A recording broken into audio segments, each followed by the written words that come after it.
Hi everyone, welcome to the Highlights from Ukraine podcast, your daily audio summary of the latest news reported in the Ukrainian media. My name is Artem, and here is the news. For 558 days, Ukraine defends itself against the forces of the Russian invasion. In his evening video address, President of Ukraine Volodymyr Zelensky informed that he visited Ukrainian forces in the Donetsk and Zaporizhia regions, in the east and south of Ukraine. The president stressed that it has been very useful to hear from those who are going into battle directly what exactly is lacking, what exactly is enough, and what exactly needs to be changed. He said that everything the warriors talked about will be discussed at the meeting of the staff, especially regarding electronic warfare. Defense Minister Alexei Reznikov said that one day of war costs Ukraine $100 million, and this is mostly public funds, not volunteer crowdfunding, reports Ukrinform. When asked why there are so few drones in the combat zone and why they are bought for the funds that citizens donate to volunteers, not for budget funds, Reznikov said, quote, "I can tell you that deliveries from volunteers from 24th February 2022 to the present day are 3% of everything that ended up in the war zone. War costs us $100 million a day," unquote. Therefore, the minister believes it is unfair to make claims to the state that volunteers do everything for it because it is not the case.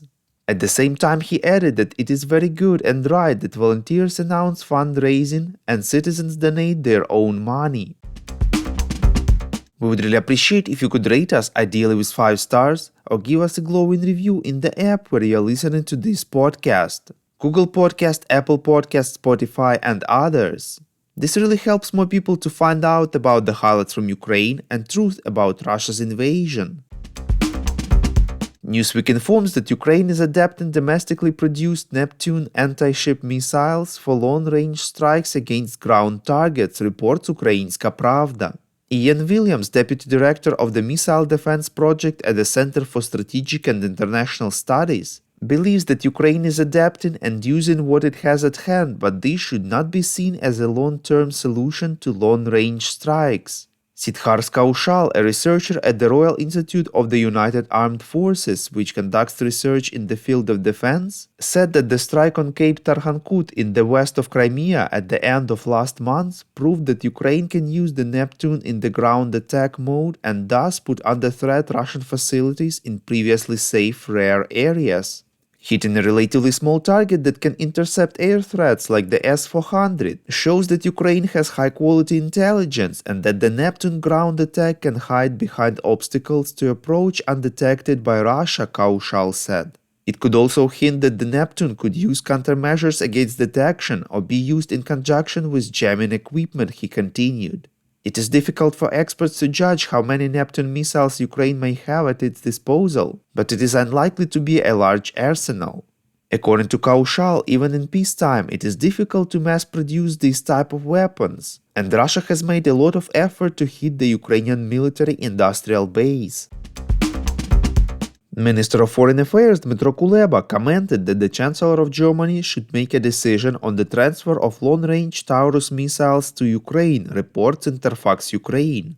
Quote, "I think that the German Chancellor has this decision on the table. He should accept it," the Ukrainian minister said. He added that the decision regarding the possible supply of ATACMS missiles to Ukraine from the US is also still open.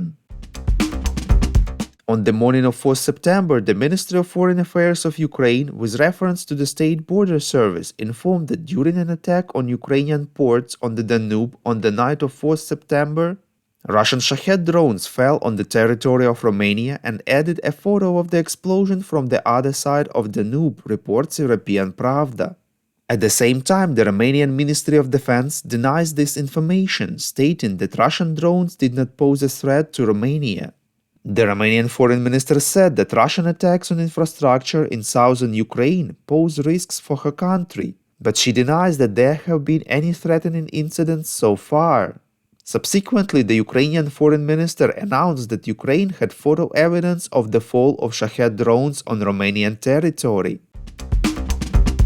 Thank you for listening to the Highlights from Ukraine podcast. We are a commercial initiative of just 2 people and we need your help to grow. Share information about the podcast, rate us in the app, subscribe to our Patreon. With your support, we are getting better. We call on you to demand from governments of your countries to impose the toughest sanctions possible on Russia and its citizens to stop their invasion of Ukraine.